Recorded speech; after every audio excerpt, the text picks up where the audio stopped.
Hennings, who's done a really outstanding job of representing the DBPR and the interests of the residents. And of course, he's here in Sunny Isles Beach every other week, right? Every Monday. And he's done a great job. And now he's extended to Miami Beach on Fridays. And so we're happy to see him. This is a topic that the Ombudsman and I have actually had conversations about in the past. And I know that we are aligned in some of our thoughts and perceptions about this important issue that affects our condominiums.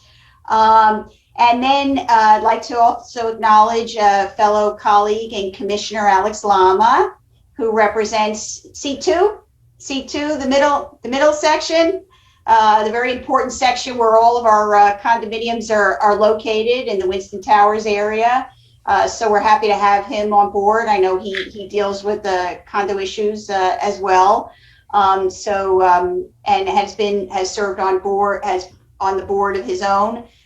So we're happy to have that perspective here. And now for the main event, I want to very much give a warm welcome to Joshua Crut, who is a seasoned, experienced, and very knowledgeable condominium and plan development attorney. Want to wave Josh to the crowd. Thank you for that welcome, Dana. I want to just give a little introduction. Josh Crut is a chair of the firm Koplowitz, Ostro, Ferguson, and Weisselberg. They're a community association, club, and resort practice. So he represents all common interest communities. His practice includes serving as outside general counsel to community associations, including condominium associations, hotel condo associations, homeowners associations, cooperatives, and timeshares, as well as equity clubs and privately held hotels and resorts. Josh is an experienced transactional real estate attorney whose experience includes the termination of condominiums, some even close to home, the representation of residential real estate developers, creating condominium and homeowners associations for their projects, and the representation of the developers with respect to the acquisition, financing, leasing, and sale of their properties. So Josh really has a wealth of background and experience, and in fact, he represents condominium associations throughout the North Dade area, which includes, of course, our home, Sunny Isles Beach. It also includes Aventura, Bal Harbor, and some of the areas where condominiums are concentrated. So, and certainly, not only does he have a wealth of information and skill and expertise in this area, but we are essentially aligned in some of our thoughts and philosophies about this very important topic. And we've spoken in the past, and that was really the catalyst for this, because I said, hey, who would be a great speaker on our next condo workshop better than a real practitioner who has real live world experience and perspective on this particular topic. So Josh, go ahead, introduce yourself a little bit. Well, thank you, Dana. Yeah, so I have been practicing law over 20 years, and I started out as a developer lawyer, and my practice now is mainly representing homeowners associations and condominium associations and clubs. I love it. I do, like, as Dana mentioned, I work on a lot of high rises in your area, but I also work on some properties in Broward and Palm Beach County too. And as much as areas are different, a lot of things are the same. And one of the things that I've found so frustrating over the years is the amount of corruption that's present in this industry, and have talked to Dana and brainstormed quite a bit about what we can do to improve things for regular people whose most important asset is oftentimes their home. Absolutely. So I think we can both agree on the following bullet points. Corruption, it exists. It's pernicious when it occurs, and there is work to be done to deter it, prevent it, combat it, and prosecute it. Agreed. Okay, so definition time. What is corruption? I'll give you a definition. Corruption equals bad behavior. Simply put, illegal, bad, or dishonest behavior, especially by people in positions of power. For example, accepting money for doing something illegal or immoral. What are some elements of proof of corruption? Offering, giving, receiving, or soliciting, directly or indirectly, anything of value to influence improperly the actions of another party. Question for Josh. Is corruption actionable or grounds for taking legal action under the Florida Condominium Act? It is actually. The Condominium Act was amended back in 2017 to specifically provide civil and criminal penalties for various types of corrupt behavior relating to voting fraud, kickbacks, and everything that goes along with that. Now, of course, this was always illegal. It was always a breach of fiduciary duty to get kickbacks or engage in illegal behavior, both for board members or for managers. But it was because of many scandals in our own Dade County, these laws were put into place. And so it is actionable under the condo statute, as well as, and it's civilly actionable also. So you can be liable if you commit fraud, you can go to jail, you can be sued for money damages, you can get yourself into all kinds of trouble. It's just catching the fraudsters that's really the issue. Absolutely. Okay, so little statutory definition.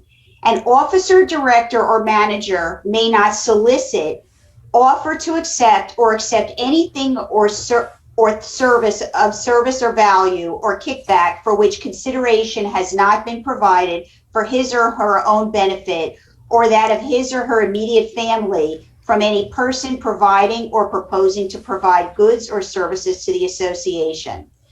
Any such officer, director, or manager who knowingly so solicits, offers to accept, or accepts anything or service of value or kickback is subject to a civil penalty and, if applicable, a criminal penalty.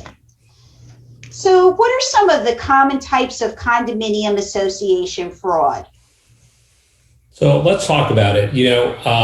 In preparing for tonight, I did a little reading and I came across something called the fraud triangle that criminologists look at when they talk about how did this come to happen, big picture. And I always like to have a framework for these type of things. And I can give you a million examples of things I've seen anecdotally, but there's a triangle.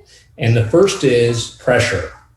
The person who commits fraud usually is under some kind of pressure, whether it be their spouse lost a job, they have a gambling or a drug problem, a spending problem. They're trying to keep up with the Joneses. So they're under pressure for more money, the person who commits the fraud. The next and the most important thing for condo associations is opportunity.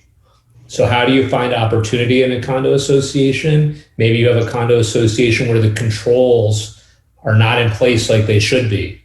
Maybe you have the treasurer signing checks and approving invoices, and maybe you're waiving your audits every year, or maybe you have a board who's asleep at the wheel, or you have a very sneaky manager. There's lots of ways for a determined thief to steal and people not to know. So there's opportunity. And then third is rationalization. When you come across these people, they always have a reason. They were underpaid. The people in the association won't miss the money. Usually when they're caught, in my experience, they will continue lying. So let's talk about so that's sort of your fraudster and how it happens. Usually it starts small and then it gets bigger. First they steal some cash. Then they start running little personal expenses on the association credit card. Then they start buying equipment and selling it out the back door. Then they go to your vendors and try to solicit kickbacks. Now, there's certainly all kinds of controls that can be put in place to prevent this from happening, but you really need professional management and attorneys and a board who is vigilant. And you have to have all these things. For example, you would be shocked how many associations don't keep an inventory of their property. Okay? They have no inventory of what they own. So you could have a president or a manager buying and selling things on your account. You don't know how many hammers or pieces of electronic equipment or different things your association has if you're a board member in a big Sunny Isles Beach high rise. And that's an easy way to steal, okay? And it can add up. You can, if your manager or your president are allowed to shop on Amazon, okay? Amazon does not give itemized receipts of what's purchased. So you just have Amazon charges. If you don't have a good system for reviewing checks that are paid out, it's very easy to commit fraud. If your association is waiving audits, although frankly, I find the auditors don't catch fraud. That's another hole. And then most importantly, are you bidding everything out, all your major contracts? And are you really looking at the bids to make sure they're real? I can give you an example of an association that the president stole over $1 million, and they had how did she do it? A big part of how she did it was they had some major construction projects going on. And she did obtain bids, but after the fact, when the new board took over and we looked at it, the addresses for each of the companies that bid for the projects were the same, because 2 of the 3 bids were from dummy companies. And the bids were about double what the cost should have been. So all that money reverted back to the president, who steered the contract to this contractor. Eventually, what I find is these people become so brazen that they just start stealing money from the operating account. So they will charge their own items at Home Depot. They'll buy meals, they'll pay for gas, they'll buy things and sell them. So it's just, once a fraudster realizes they're not being watched, they tend to get greedier and greedier. And that's when you get these stories of $500,000 or $700,000 or even $1 million or more dollars stolen from the owners. And then you have a community that's looking at, well, how can we recover this? And there are avenues for recovery for certain, but it's not a situation that any community wants to find themselves in.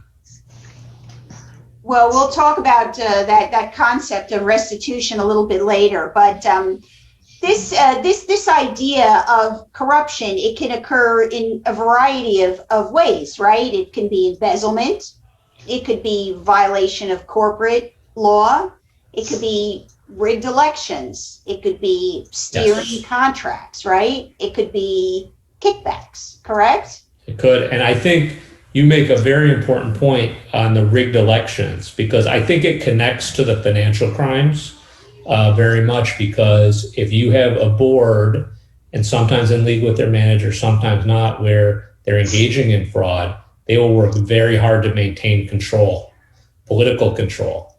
And then that's when you see rigged elections. Mm-hmm. And that's when you see owners being attacked by the board if they speak out.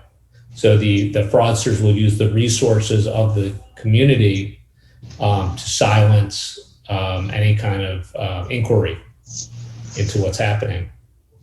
I see our ombudsman nodding his head. I see a nod over there, a wink and a nod, right? Okay, so what do you think is the root cause of corrupt activities or practices? Well, other than human nature, I think we have good laws on the books, but I don't think that the resources are given to those charged with enforcement to enforce the law. And so it's very difficult to get a police investigation started a fraud in a condominium association. I've met with several different police departments about issues like that, and I've yet to get a case opened on one of these. Same with the state's attorney's office. It's very rare to find officials who, I wouldn't blame the officials so much. I think it's really a lack of funding for the enforcement, but I think that the fraudsters understand that it's a very low probability that they're going to get caught and that anything's going to happen to them. And I think that feeds it. Right. And so that dovetails into the idea that, there are laws on the books, but there are laws and then there are enforcement arm, right? There's the law and then there's the enforcement part of that. Okay. So a couple of concepts here. Okay. So under 718-111, forgery of a ballot envelope or voting certificate used in a condominium association, that's punishable. The theft or embezzlement of funds of a condominium association. Hi, Alex. The destruction of or the refusal to allow inspection or copying of an official record of a condominium association that is accessible to unit owners within the time periods required by general law and furtherance of any crime is punishable as tampering with physical evidence or obstruction of justice. All of those, the laws exist, but the question is, who's enforcing those laws? We have the laws on the books, but who's enforcing them? If the police departments aren't putting those cases together or moving those cases along, how strong are those laws to begin with, right? Exactly. The only way I've seen the wrongdoers face punishment is when a new board somehow takes over and they're level-headed enough to investigate.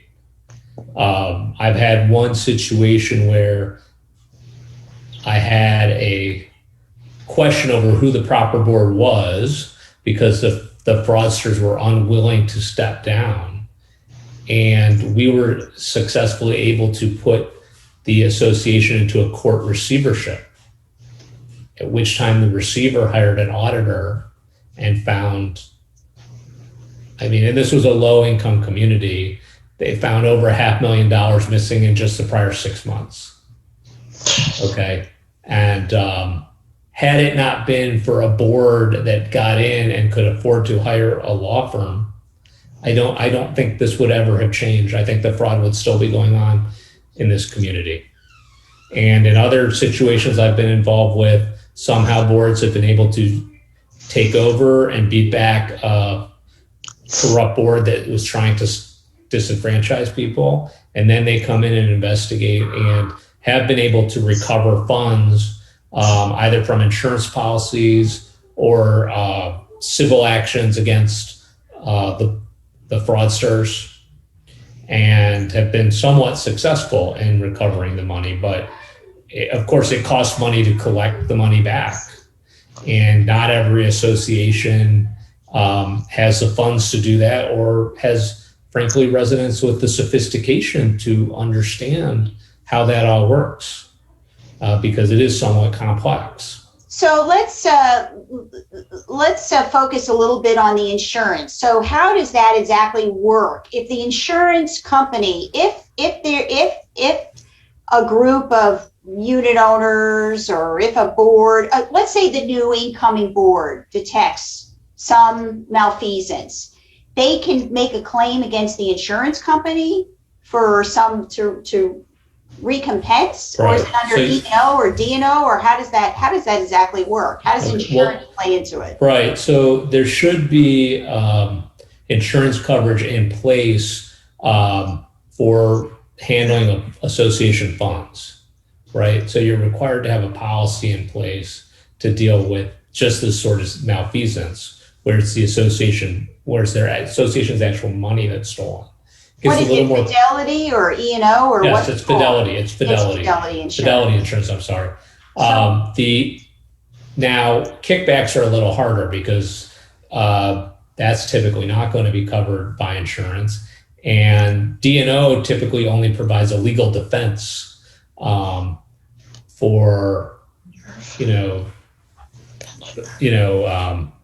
incompetence by the board, basically. So D&O could kick in some money, it might not, but that's not going to give you much of a recovery for a large loss. And then oftentimes the money is spent.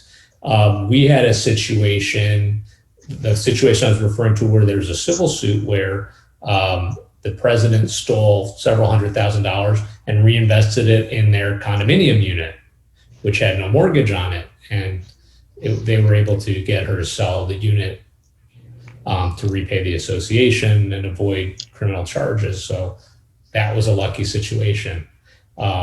Sometimes there may be third parties who could be sued.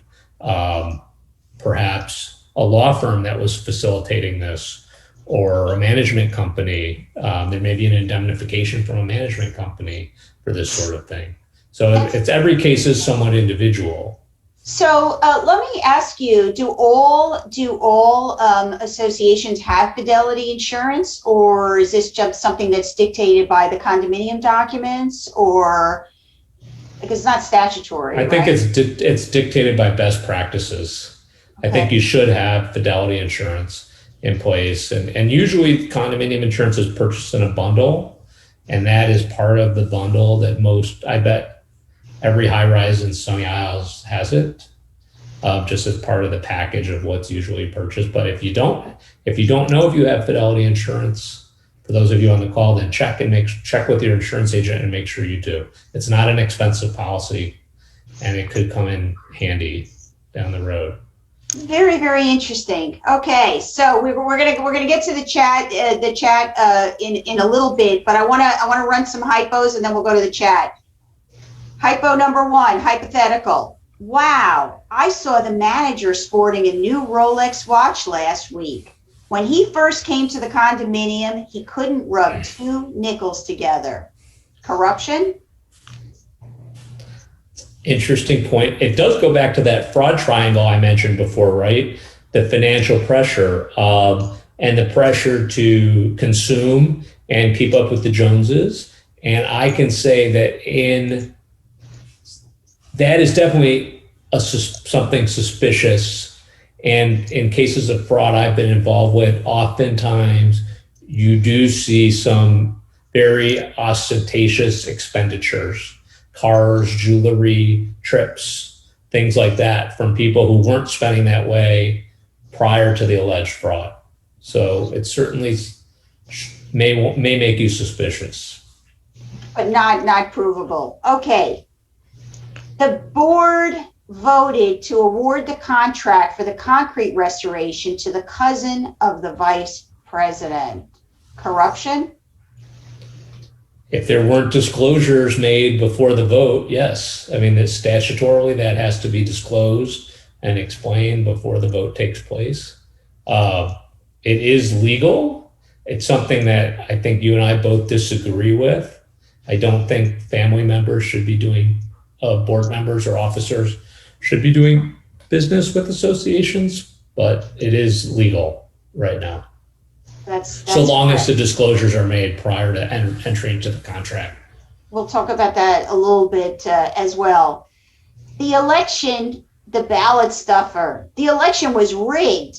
Votes literally came out of the woodwork.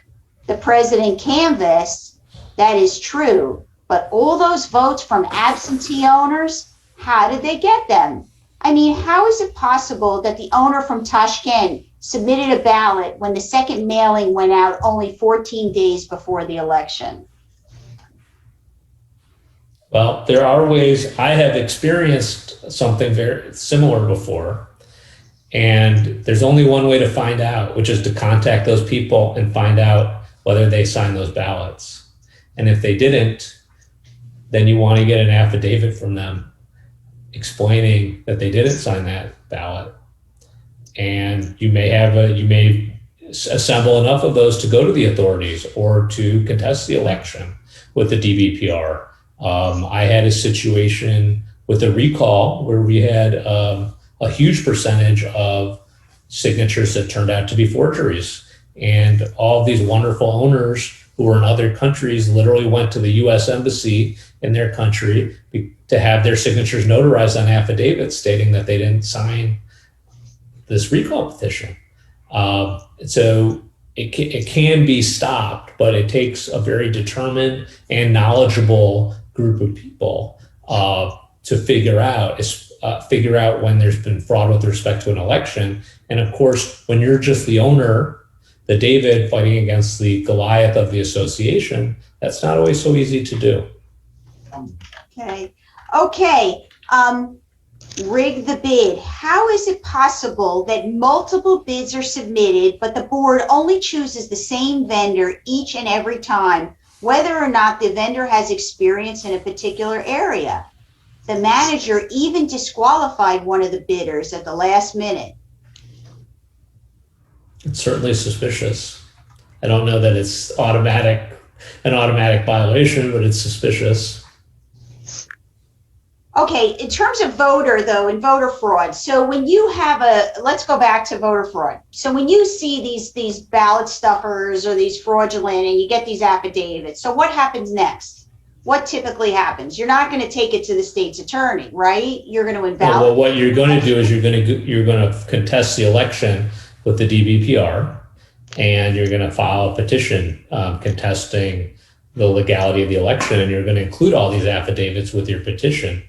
You could also go down to the police department and let them know that you think there's been a violation. And I think by providing these affidavits, you help the detectives with their case. Usually they want a head start and they want to see something solid that they can sink their teeth into, that there's really a case. And I think providing a stack of affidavits may get their attention. It may not, but it may. Okay. But most importantly, you want to contest that election. You may want to contact a DBPR investigator for your region and see if they'll look into what's happened as well. But it is criminal to tamper with ballots now, as well as voting certificates. So it's a serious offense. It's not, it's not nothing. It's very serious. How many affidavits? If you get one, is that enough, or you need a whole stack to get somebody's attention? I think you need a stack. One is something, but if you want several to show a pattern, it will get more attention. In terms of challenging the election, you really need to show that the outcome would have been different, but for the fraud. So you may need a number of affidavits. But usually where you find one stuffed ballot, you may find altered voting certificates. You may find that there's usually not just one type of fraudulent activity with respect to cooking an election. Usually you'll see a number of different angles that were used. Look at who was disqualified, which ballots were disqualified and which ballots were not disqualified. What sort of decisions were made there too, I think. Okay. Unnecessary work, money to burn. I can't figure out for the life of me why the meeting room is being renovated. It was just renovated 2 years ago. We're being assessed again. It's crazy. It's another indication. Construction projects are one of the easiest ways to get kickbacks. So it is, if things don't make sense, that is something suspicious. Okay. War stories. Let's hear some. Can you give us an example of corruption and how it affects the association and the unit owners? Yeah. So I started with this. I've seen this a number of times. I think it's more rampant than people might think. And sometimes it involves the manager, the property manager. Sometimes it involves the board, usually the president. Sometimes they're working together, but not always. I've seen, I worked on a large community, not in Sunny Isles, where the community was very run down, in bad shape. They'd had the same manager and the same president for many, many years. And a new board was elected. The old board and the manager who was working with them claimed, and their attorney claimed that the new board members were illegitimate. There was a lot of fighting between the two factions. The what I would call the legal faction hired our law firm, and we looked at it and recommended that the association be put into a court-appointed receivership. And then we asked the court also to determine who the proper candidates were, who the proper board was. And the court accepted, over the huge protest of the old board and their attorney, the court accepted our receivership petition, appointed an independent receiver to run the association, to conduct a free and fair election. And lo and behold, the group of people we were representing won handily. And lo and behold, every contract, or almost every contract, was for about triple the market price in this community. There was all kinds of chicanery that was found. A lot of money was missing. But because of this court-appointed receivership, these owners were literally took back their community and are now able to fix things and are now working on recovering the funds that were taken. So this is actually a very happy, good story. I've seen other situations where it's not so happy, which are the more common situations, right? So this is an outlier situation where the good guys won. Well, the good guys don't always win. A lot of times what happens is, what I've seen is a group of fraudsters takes over the community. They suck all the money out of the reserve accounts. They start all kinds of projects that they get kickbacks from. And any owners who dare to make noise get attacked by the association's attorney. There's retaliation against them in various ways.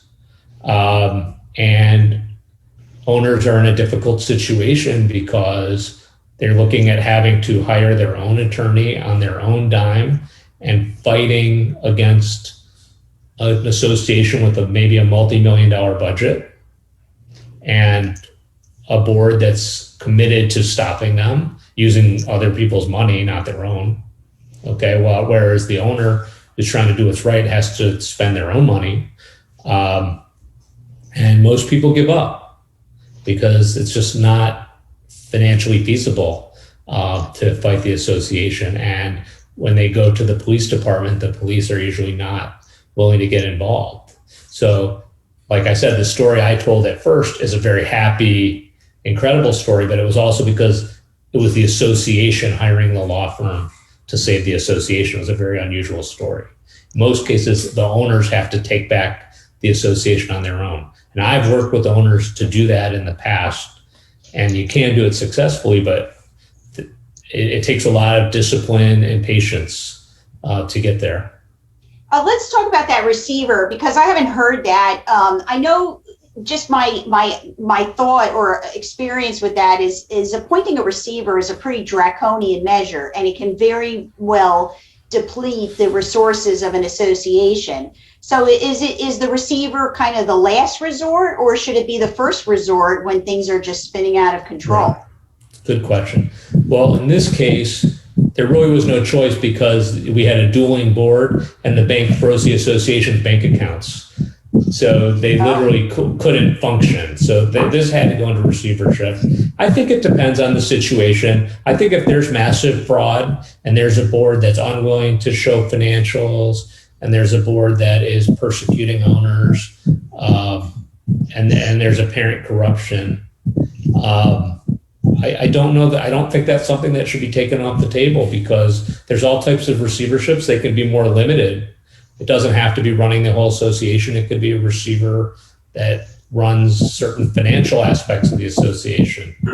Or you could file a lawsuit for an accounting and not even go for receivership, but to use the court's power to access records that the board is refusing to hand over under a records inspection request, as they should, because that happens quite a bit too. Where the board will try to hide records from the owners. So just for the benefit of our audience, since there's some static on this, I don't know who's not muted, but there's some noise. What is a receiver? How does that work? You basically go to the court and, well, explain what a receiver really so you basically is. go to the court and you say, court, this community cannot run itself anymore. It's too corrupt. There's too many terrible things happening. The board is corrupt. They're no good. We need you to appoint a court representative to run this community. That's what a receiver is. It's the court picks someone, usually an attorney, but not always, to actually to use the power of the court to run the community. And it costs mucho, right? It's expensive. Well, it costs something, but it costs less than what is being stolen in these types of situations. Well put. Well stated. Okay, we're going to get one more hypothetical, and it dovetails into one of the messages through the chat. Sally Smith is on the board. The board just ratified an $8 million contract to install impact-resistant glass windows in the units. They are part of the common elements. 2 months after the contract was signed, one of the members found out that Acme Glass is owned by Sally's uncle Fred. Now what? And I assume there was no disclosure prior to the vote. Yeah, that's a statutory violation. That's illegal. The board has liability, and perhaps, I mean, it depends who knew what. But there's definitely some people in trouble for that. So what happens then? What's the next step when you find a conflict of interest with a non-disclosure? Well, it needs to be brought to. What I would suggest is you bring it to the.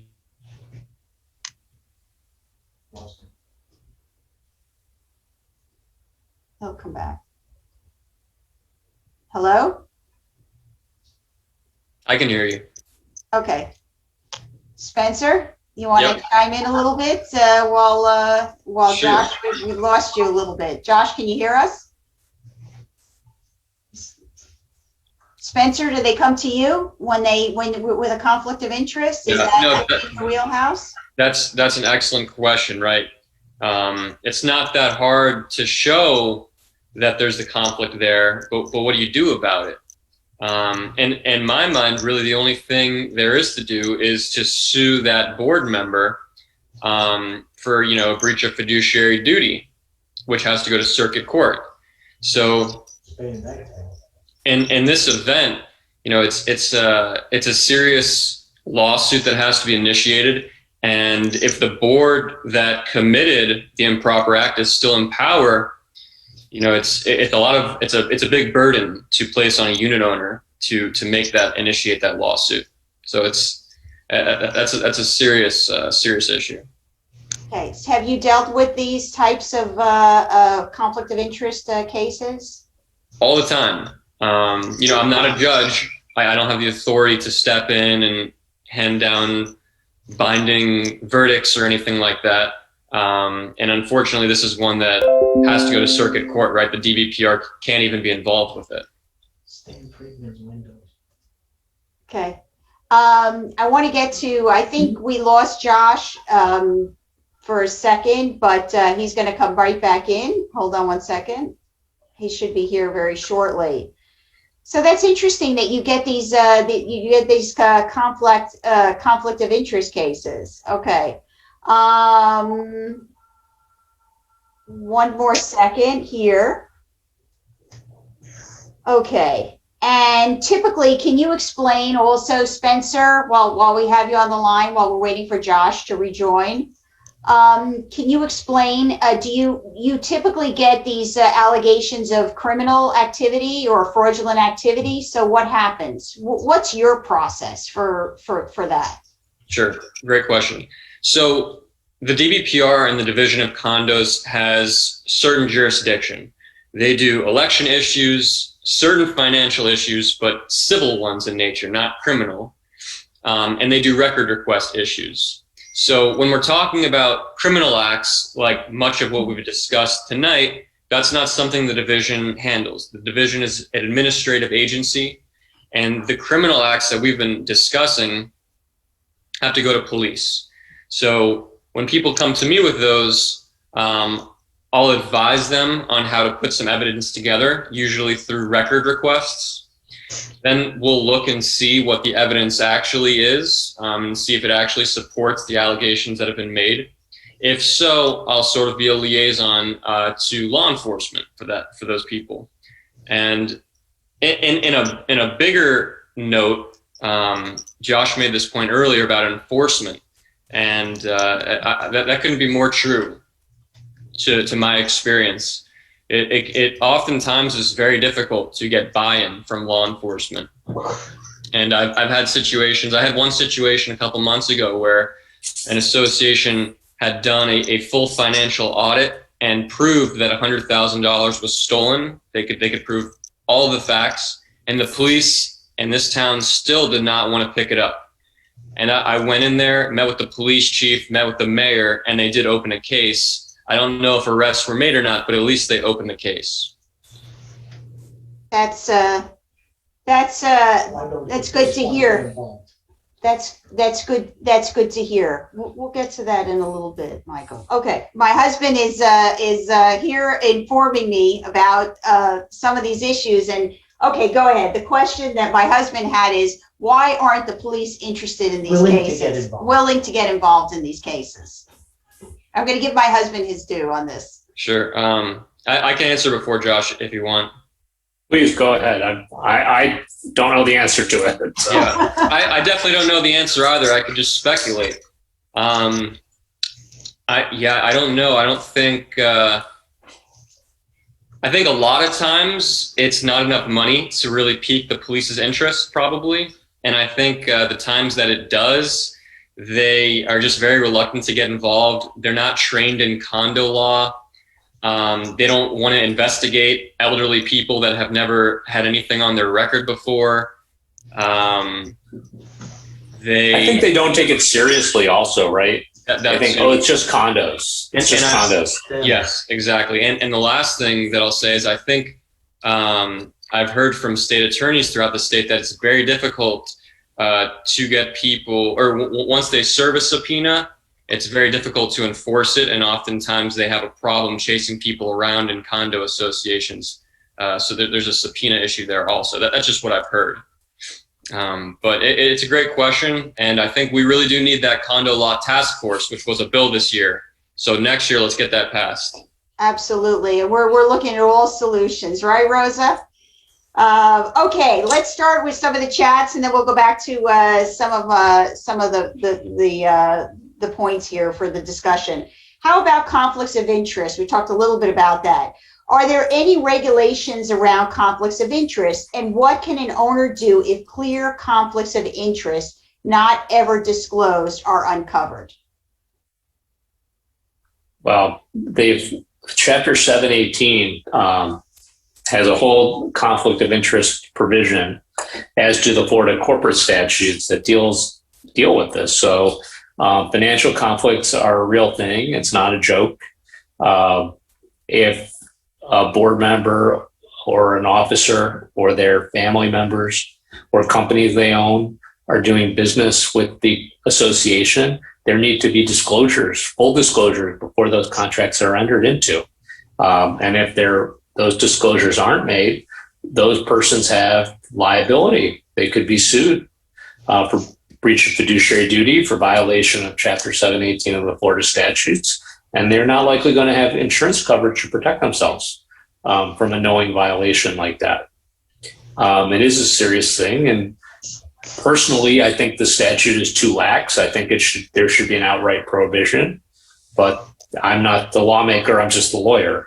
Okay, so what just happened? What just happened, everybody? Josh, you know what just happened? What did the legislature do just last week? So there was a little glitch in between the statutes. There was one portion of the statutes that had an outright prohibition on these types of self-interested contracts. And then another part of the statutes had a provision for disclosing conflicts, which never really made sense, right? Because either you can do it or you can't. What's the point of disclosing something that you're not allowed to do? Well, the legislature looked at it, and there was a bill that passed and will become law in July, clarifying that the disclosure part of the law is the correct part of the law. And so you can enter into the association can enter into interested transactions. However, there has to be a full and complete disclosure to the board and the ownership before those contracts are entered into. And if they're not entered into, it's a statutory violation, it's a breach of fiduciary duty, and there is liability for people benefiting from these contracts. Is that a little bit of one step forward, two steps back? I don't think so. I personally would rather see an outright prohibition. But there's times when, I suppose, when it could make sense. I could tell you, what if, for example,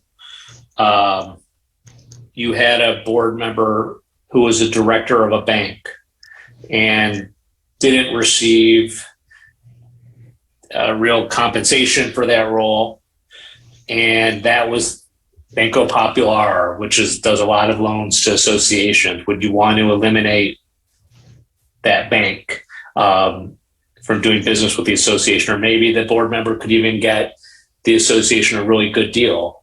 And I think there may be some exceptions to the rule where someone's involvement with a company from the board or an officer could benefit the association, but that's why there needs to be you would have to have very clear disclosures. And I think there probably needs to be more detail or regulation as what those disclosures need to be. Maybe something in the administrative code that makes it very clear what kind of documentation needs to be provided, how it needs to be provided to the ownership and the board before the voting is done, so that everything is extremely transparent. I mean, transparency is really your friend for almost anything with condominium associations. And I'm a believer the more transparency, the better. And certainly with financial decisions like this, I think it's extremely important. I love that. Spencer, are you taking notes? I don't have to. It's like I was saying it myself. Oh, It's so true. You know what? Maybe we need a rule. We need some rule making over there. What is what is informed consent and what is full and fair disclosure of a conflict of interest? Josh, there you go. Lob it out. Okay. I would love it. Next item on the chat. What if owners cannot remove a board because current board does not allow e-voting and most owners live out of country and no time to mail their ballot in time based on current law? That is a great question, especially in Sunny Isles Beach, where you have a lot of absentee owners, a lot of, if the law states, 14 days, why can't you force e-voting? Why can't everybody have electronic voting? Well, because the Florida statutes provide that it's up to the board as to whether they want to implement electronic voting. So it's completely the board's decision. The owners have no say as to whether there's electronic voting other than through their board. So that's why, and in Sunny Isles and in Dade County in general, it's the deadlines for elections with a full paper election. It's a very challenging thing to prevent people from becoming effectively disenfranchised. And really the only way to do it is for a group of very committed owners to work very hard to help people to get their ballots in. And again, this can be very expensive because the only way to get ballots from Canada or South America or Europe is to use overnight mail. And even so, not that easy when coming from, say, Eastern Europe. No, not easy at all. And not all boards will give out extra envelopes and ballots, right? And no proxy, right? This is a basic question everybody asks. No proxy voting. There's no such thing as a proxy, right? No, not for the board election. It is a huge challenge, and I wouldn't minimize it. It takes a Herculean effort to get the votes out when the ballots get mailed out 14 days in advance, and you have a board that does not want to cooperate and help people to vote. Because a board that wants to help people to vote may give out extra envelopes, right? May mail them to different addresses that maybe you have as your mailing address, your home in Sunny Isles, but you're living in Spain and it doesn't go to Spain, right? And if it gets mailed to Spain, how in the heck are you going to get it within 14 days and get it back to Sunny Isles in paper? Almost impossible. So it is difficult, and really electronic voting is the best way to avoid this problem. Electronic voting, there's a lot of fears about fraud with electronic voting. I've never seen it happen. I've never seen an allegation of fraud with electronic voting. It's a private company that handles the electronic voting. They have their own validation of who's voting. And I've seen allegations of fraud with condo elections, but not with e-voting. Seeing it? I do think it's a trend. Are you seeing more and more associations adapt to it, or not yet? Yes. I was involved with a major vote in a local association just yesterday, not an election, but a material alterations vote. And a third of the ballots approximately came in electronic. Wow. So people are using e-voting.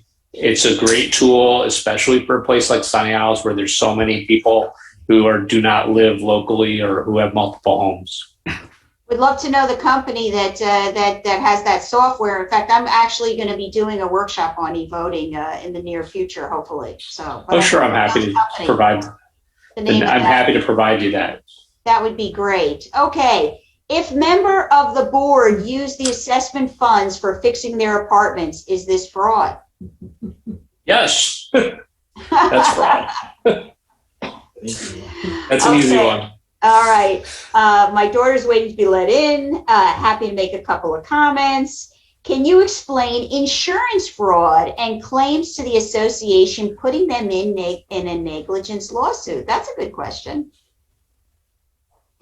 That's interesting. So I don't know if I fully understand the question. So are you talking about bogus lawsuits against the association? Yeah, probably. Bogus, maybe it's slip and fall or other types of cases in the association. Right. The association will have various types of insurance. And when these things happen, it's very important that the association immediately notify their insurance carrier of the claim.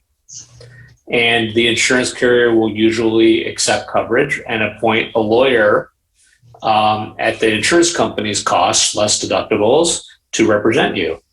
And this will then become their problem and take this off your plate, and they will get it resolved. There are experts at dealing with this type of thing. And in my opinion, you generally, as an association, don't want to try to resolve these things on your own. You want to go to your insurance company. That's why you have insurance. And if you fail to go to your insurance company right away, and then you need them later, they may claim that you prejudiced their defense and not cover you. So it really is your obligation as a board to make claims under the insurance policy when these things happen. They're generally very good at resolving these issues for you, and that's the best way to protect the finances of the association.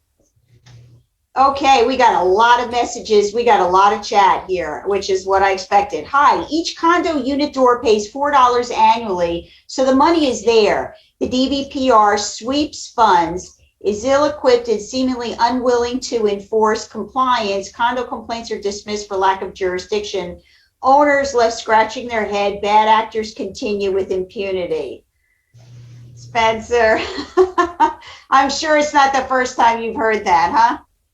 No, I mean, the first thing I'll say is that, and this is not an excuse, for whatever your situation was, but of course the legislature does raid that $4 fund and use it for other things. I wish they wouldn't. The DBPR definitely could use more funding and more investigators. There's definitely a need for more investigators. The other comments in there, I'm trying to remember. And this is what I mentioned before, is there are certain jurisdictional issues for the division, and the division is an administrative agency. It's not law enforcement. So they look at election misconduct, certain financial issues that are civil in nature, and record requests. Everything that we're talking about tonight pretty much is going to go to law enforcement, or is going to have to be resolved through the judicial process by suing a board member or former board member. Okay. Corruption only gets worse with impunity in time. Just like some countries, it destroys societies and it destroys condominium communities. Eventually, decent people leave the country or the building, and the building or the country is ruined. If people were aware of the cost of corruption to communities and societies, they would report it more. I think more education showing what can happen if corruption is not stopped is needed, and more resources for the decent people to report their cases and investigate are need. Well said, Carmelo. Absolutely. Very well said. Agree 100%. Absolutely. It sounds like he's seen this happen before. Hey, what can I say? Carmelo, what can I say? We like that. We're gonna post that. Arbitration is flaky at best. Association lawyers have huge advantage against small unit owner. May need an attorney for small claim, likely cost prohibitive or not worth it. Yes, so a board member does not disclose they are part owner of the company award contract. That is illegal? And the answer Correct. is yes, correct? That is illegal. Correct. It's illegal. What should the board do if a vendor contracts them and advises that one of their board members asked for a kickback? So the question is, there's a vendor, let's say it's your landscaper, and let's say the president goes and says, if you want to keep this contract, you're going to give me X dollars to keep it. And then the vendor is honest and goes to the rest of the board and says, hey, your president asked for a kickback to keep me. Well, I mean, obviously, first and foremost, you don't pay the kickback, and you tell the vendor, of course, they're going to stay. Now, what to do about the bad actor board member? That's a little more difficult. The board member hasn't been convicted of any kind of a crime. So the other board members don't have the ability to remove that board member. They could take away their officership, right? So you could take away the presidency from that person, but they're still a board member. You could report them to the police and see if the police will do something. But your remedies are limited. Now, I think under the homeowners association statute, you might have a better chance that there's a self-help remedy there where you could remove the person. But for the condo statute, you can't, it's a higher level than that. So it's a very imperfect situation because we've already discussed that there's not a lot of enforcement by the police department. So that is an important distinction, that in the homeowners association context, you have a remedy. If the board members suspect this or find the impropriety, then the existing board members can remove the bad actor, right? But in Correct. The condominium context, right, Spencer, you need an information or an indictment in order to remove that board member. Right. And in this situation, I would tell the board to initiate a recall for that board member. I think the board's in a pretty good situation to be able to initiate that, and they'll probably have more success than if it was a single unit owner. But exactly as Josh said, the board can't just remove that person from the board. Absolutely. And that question came to me actually from a resident somewhere recently as well. Courts are less accessible due to cost and resources.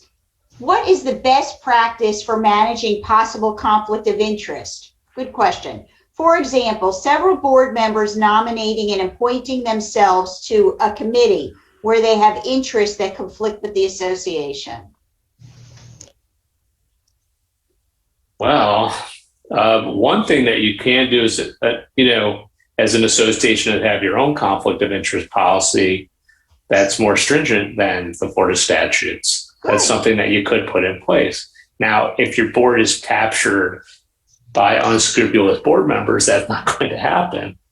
In which case, you would have, if you think there's wrongdoing, you could report them to the police. As Spencer mentioned, you could initiate a recall, but it's very imperfect and you are fighting against the resources of the association. in doing these things. Very, very interesting. Okay. Unit owners need a legal resource bank to combat fraud through condos en masse. We're working on it. We're working on it, right? Spencer, Yes. everybody, we're working on it. Josh, we're working on it. Okay. This small building, less than 150 units and 500,000 per assessments or, per year, are more prone to corruption because have less regulations and owners have less resources to get a lawyer to investigate and fight corruption. Pro bono services are needed. Yes, yes. Attorney General needs a unit to investigate condo corruption separate from white collar crime. Yes, exactly. They don't know condo law and don't take it seriously. We need a standing grand jury for condo crimes. Board member is not protected if not disclosed. Recall. We know that. Emails. So when you mention electronic voting, you don't mean the corrupt manager sending the emails and receiving the response herself, correct? Correct. It should be a third party company that handles all that. It should not be directly through the management office. And in fact, for elections, the board and the managers aren't allowed to see how the voting comes in before the election takes place. That's not allowed. They're not allowed to have that information. Yeah, they have the ballot box. High condo fees to pay for embezzlement damages property value. The economic impact of corruption in Florida must be in the $1 trillion range. The Florida legislator must take more serious action. Here's something interesting. This is for you, Spencer. Why doesn't the DBPR offer the opportunity for anonymous complaints? It does not make sense that owners must expose themselves. We as owners face risk retaliation for filing a complaint.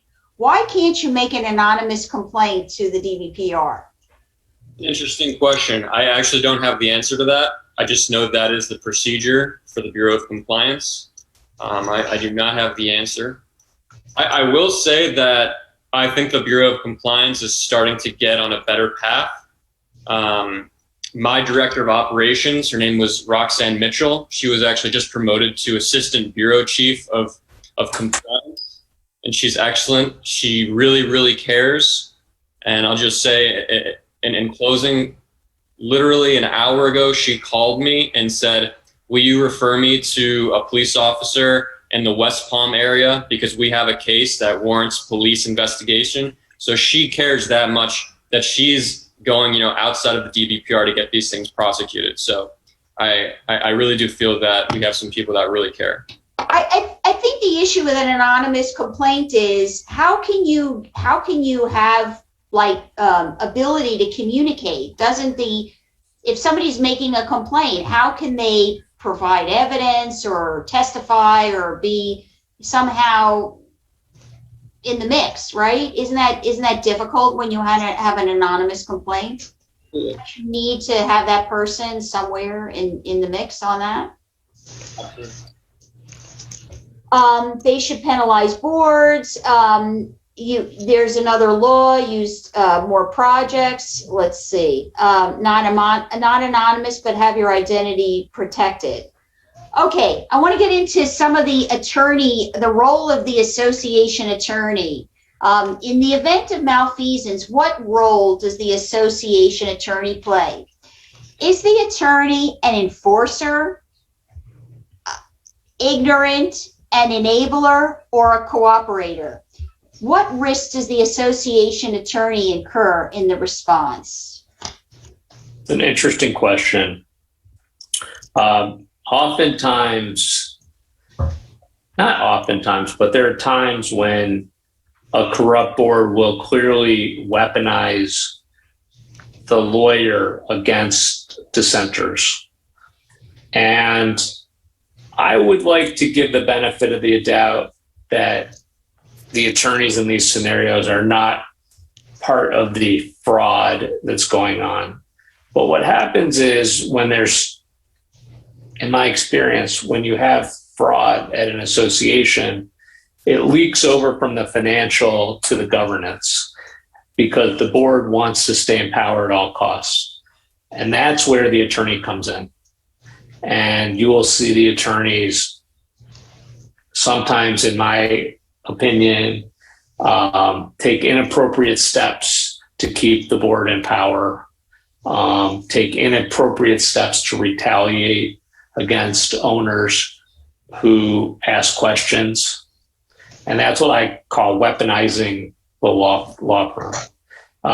We don't do that at our firm. I've experienced other attorneys who do that, unfortunately. As an attorney, the bar rules forbid us to facilitate the commission of a criminal act, right? So if you actually know that there's fraud, you may have to report these people or you may have to withdraw. It depends on the circumstances, right? Because just as a baseline, the attorney represents the association through the board. So it's representative democracy, but the attorney doesn't represent the board members individually. Okay. So keep that in mind too, that Well, let me interject for a second, because I have some hypos for you. When an attorney enters into a legal representation, they have a retainer with what? The board members or the association or both, or is it just depend? Because who is your client? If you're the association attorney, who is your client? Is it the board or is it the association? And is there an inherent conflict of interest? Because sometimes the actions of the board somehow run afoul or conflict with right. the actions of the association or the unit owners, right? Right. So the law firm represents the association. It doesn't represent the board members individually. The board members control the association, okay? But if you have a board member who's committing fraud, they should understand that they do not have privilege with the association's attorney. And that's a very important distinction, that your discussions with the association's attorney, if you're a fraudster board member, some of those discussions may not be privileged because it's your own business, not the association's business. There may be times when the association's attorney says, you need to get your own lawyer on this issue. And there's definitely times when the association's lawyer needs to make it clear to the board, we are not representing you. We're not your attorney. We are the association's attorney. You're the representatives of these people in the community, but we don't represent you personally. And that's a very important distinction. And I think in general, it's something that's very important for an association attorney to remember and for boards to understand, because many board members will say, this is my attorney. It's not your attorney. It's the association's attorney. And that's a big difference. It's a very big difference. So, taking that one step further, if you represent the association, why is it that as a unit owner, they don't have direct lines of communication? The members can't approach you, right? If you represent the association, the board can basically shield that. Or if I'm a unit owner, I don't have direct communication with the association attorney, correct? And that was the impetus for these workshops in the beginning. That was the whole rationale, to have unit owners have the ability to talk to attorneys, right? Exactly, because it's a fine distinction, but it's critical to understand that an association is a representative democracy. So every voice is not equal when decisions are made by the association. The board members who you elect, they speak for you, and they're the ones who speak to the attorney.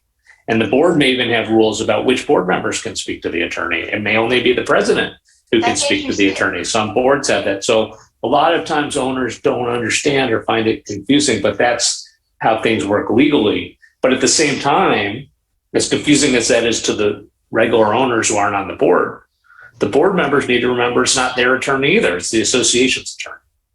And they're just the representatives of the people. I mean, isn't the inherent problem with association representation that they know, the association attorney knows basically that so long as a particular board is in power, they are retained and they have a client, right? Even though your retainer or your client is the association, you basically know that if you have a clean sweep of a board, election comes in, a brand new board comes in, they may have designs on another attorney, right? And they have the authority to bring in their own attorney, and under the Florida statutes, you don't need a unit owner vote to retain an attorney, right? Right. So as an attorney, I think it's very important that you not take sides when there are political issues within an association. You are there to provide legal guidance to the board as to how to legally conduct the association's business. I think when the attorney gets involved with the politics and feels an allegiance to the board to keep a client, I think they make a big mistake. I think you have to look at it as the attorney, you are representing the association.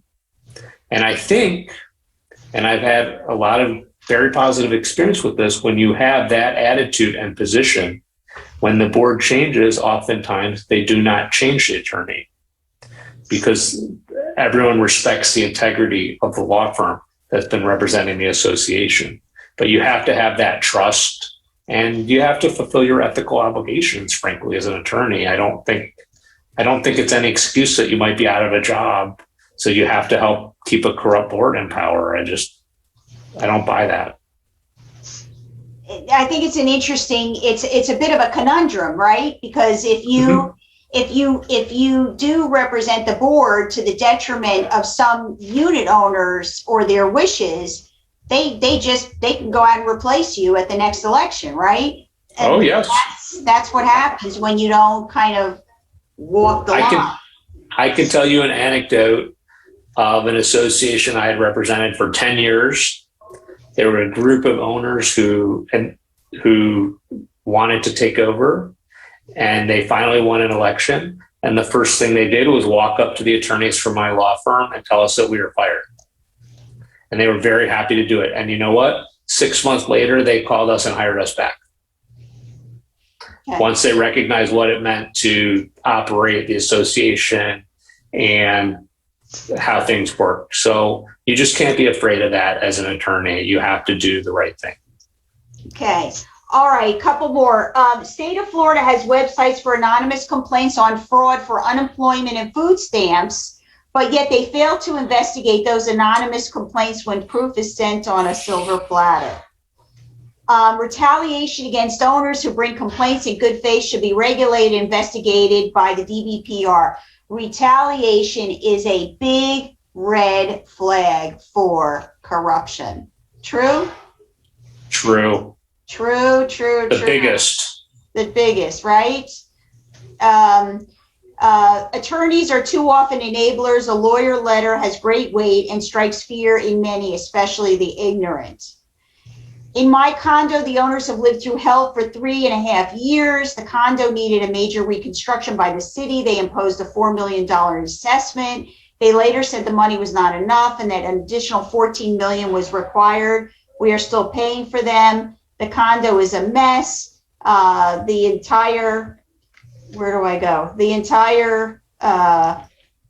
I lost the chat. Anyway, I guess getting interesting. That, yeah.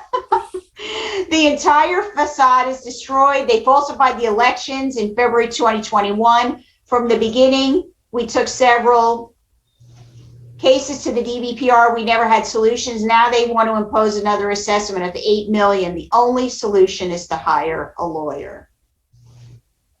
Okay. I'm very sorry. That sounds like ground zero for everything bad in condos in your building. Okay. Can the board member have his wife as a member of a permanently working committee connected to financing decisions? Yeah. You can. I thought with committees, when you designate committees, you can't have family members serve on those committees, or is that by contract and not by statute? By contract, okay. I believe, yeah. Okay. Now you couldn't have spouses on the board together. Okay. That's prohibited. Okay. I also think there's something about a finding committee. You might not be able to have. Right. That's fining committee, and the fining committee. That's right. okay. When you have dissenting directors, what happens to that director? Let's say one director blows the whistle and says, I don't like what's going on. I don't like what I'm seeing. Does that director have the ability to go to the association attorney and say, this is, in other words, what you recommend is a recall? The existing director pursue a recall, or they can come to you as the association attorney? What do you do when you have one? That's an interesting situation, because many associations have a rule in place that only one board member deals with the lawyer, because it's really to keep fees down, right? You don't want multiple people calling the law firm on every issue, because lawyers are charged by the hour and it's expensive. So you want to streamline costs. However, when you have a situation like this, where you think fraud is going on as a board member, I think you should go to the attorney. And you may even want to consider sending the attorney a certified letter, informing them as to what you think is going on, because you better bet the attorney is going to go to the board and start asking questions, or they certainly should. They can't turn a blind eye once they've received something that's been sent to them by certified mail. Okay, last hypo for the night, because we've been running way beyond our time allotment. But I typically do these 1.5 hours. But I thought we were gonna just do an hour. But here we are, almost an hour and a half later. I've served on the last 2 boards of my condominium. I've been elected twice. A couple of new board members were elected in this last term, and I'm privy to some self-dealing activities going on with a certain vendor. I don't want to be implicated in any way. I'm handing in my resignation letter tomorrow. Good idea? No, it's never a good idea to run away from what's happening on the board. I think as a board member, you have access to more information. I think you need to go to the rest of the board, go to the association's attorney, perhaps work on a recall. To the extent you would have any liability from being on the board when this happened, you don't protect yourself from liability by resigning. You have your whatever indemnification you're entitled to under the condo documents, as well as the association's insurance policies. So the best thing to do is to stay and fight, in my opinion. I think that's absolutely right. Should I raise the problem at a board meeting? Can I get sued for defamation? What if the other board members come after me? There's always that possibility of being sued for slander or defamation. I've never seen it actually happen. I've seen it threatened. But if it's something that you think is true, then I think if you want to be hyper conservative, then I would inform the association's attorney and ask them to speak about it with the board. Absolutely. Okay. Would you recommend that an owner send a certified letter to the attorney about the conflict of interest? If you receive a certified letter, let's say from a unit owner, do you have an obligation to investigate, follow up, confront the other board member? What kind of obligations do you feel? I mean, maybe that's just in the field and not written in the rules. I don't know if there's anything in the ethics rule, but I can tell you that I would circulate that letter to the entire board, and I would initiate an inquiry to find out what happened. It would not just sit, and it would not just go to one board member either. It would go to the entire board, and we'd have a discussion and get to the bottom of what's happening. What happens if you're, so we know in the statutes that an association attorney cannot represent the association and the management company at the same time, correct? What happens if you represent one and the other is engaged in the fraudulent act? What if you represent the association and the management company is engaged in the fraud? Well, it's because I represent the association, then my firm would take legal action against the management company on behalf of the association. And we've done that. In fact, We filed lawsuit against a management company in Sunny Isles Beach for some wrongdoing. So we're certainly willing to do that. We don't represent management companies. We represent the associations, and we act in the best interest of our client, the association. Okay. I'm a board member and I cannot have even access to the records. I'm being treated as a hostile board member. Can they do that? They cannot do that. You have the right to see the records. As an owner, you have the right to see most records. And then as a board member, you have the right to see all the privilege records. So there's nothing that should be excluded from you. Interesting. Okay. I want to get into some policy considerations quickly. We have a few more chats, but again, I think we've talked about this, but I just want to hone in on this. Are the laws adequate? Is enforcement adequate? Are the current laws adequate for the types of illicit activities occurring? Is it a question of the law, or is it a question of enforcement of the existing laws? And I think we can reach an easy consensus on that. I think it's both. I think the laws could be beefed up, but enforcement is really where things are lacking, in my opinion. Okay. Should unit owners have whistleblower protections? And if so, how would that work, or could that work? I mean, I don't see why not in cases of fraud, why they wouldn't have whistleblower protection. I'm not a white collar crime lawyer, so I don't know honestly much about how that works, but I can't think of a reason why that would be a bad thing. Spencer, you have any thoughts on that?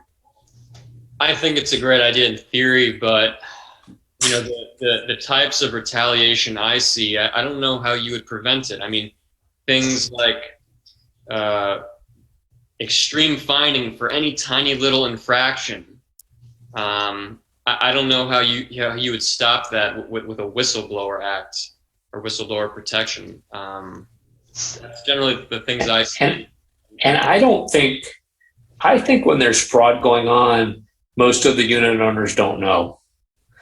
I really, in my experience, it's not like everyone in the building knows what's going on and they're afraid to speak out. I think people don't know. The budget's inflated, money's missing, maybe a couple people notice, but I don't see that as an issue a lot of the times. I think what happens is usually either a new board comes in and catches it, or someone on the board wakes up, or the fraud gets too big to hide anymore. And isn't that the case, that the fraud occurs because you have maybe board members who don't live in the state, or apathetic core of unit owners, or absenteeism, or just lack of lack of interest, right? Aren't things occurring under the radar because people just don't know, or just aren't in the loop, or don't live here, right? Yeah, I agree. If you don't, and it's a lot of times just not having the appropriate controls in place at the association, or the controls have become corrupted. That's that you put in place. Restitution. If there's a bad actor in the association and there's proof of theft or embezzlement of funds, should the bad actor be required to make restitution to the association? After all, it's our money. Definitely. Do we have the ability to get restitution, or is this something where you have fidelity insurance and the insurer makes you whole, basically? If it's not court order, it would have to be court ordered to get the restitution. Otherwise, you're looking at insurance or a civil action to try and recover the money, and that just depends on what the fraudster did with the money, if it's recoverable or not. So what is restitution anyway, for the benefit of our audience? In my mind, restitution is part of criminal sentencing, where the court orders a convicted person to reimburse money that's been taken illegally.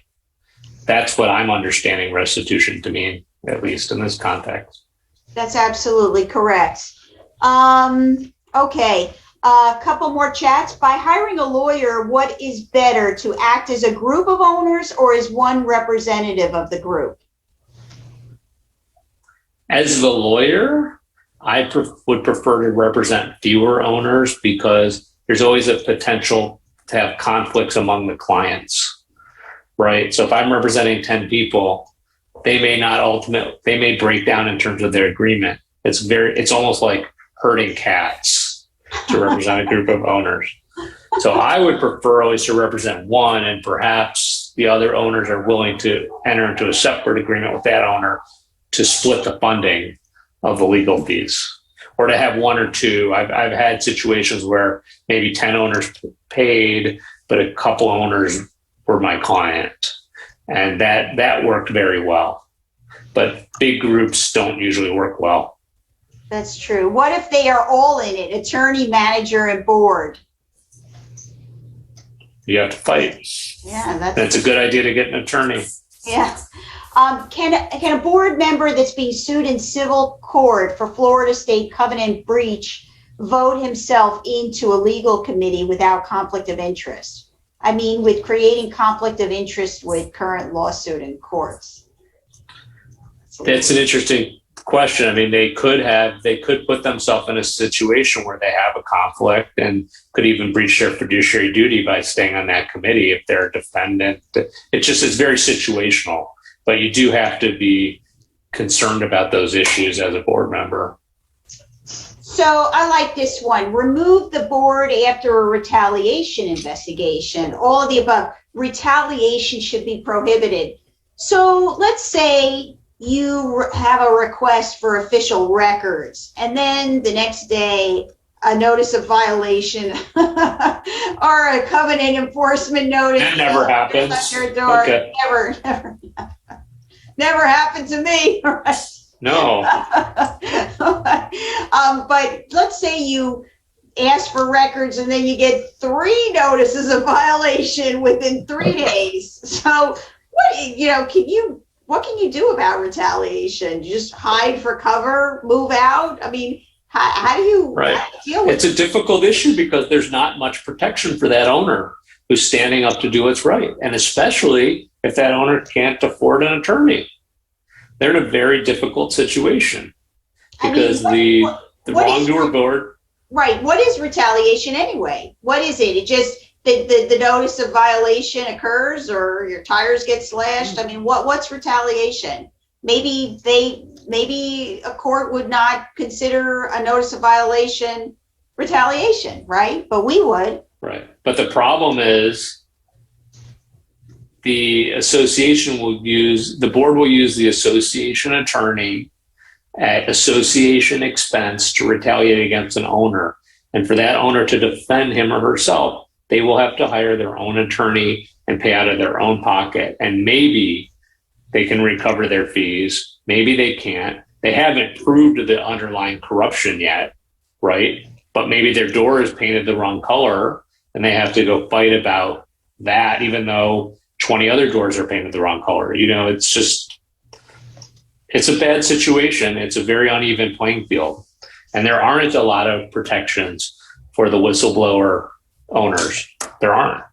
And that's one of the reasons why bad boards get away with it. It's true.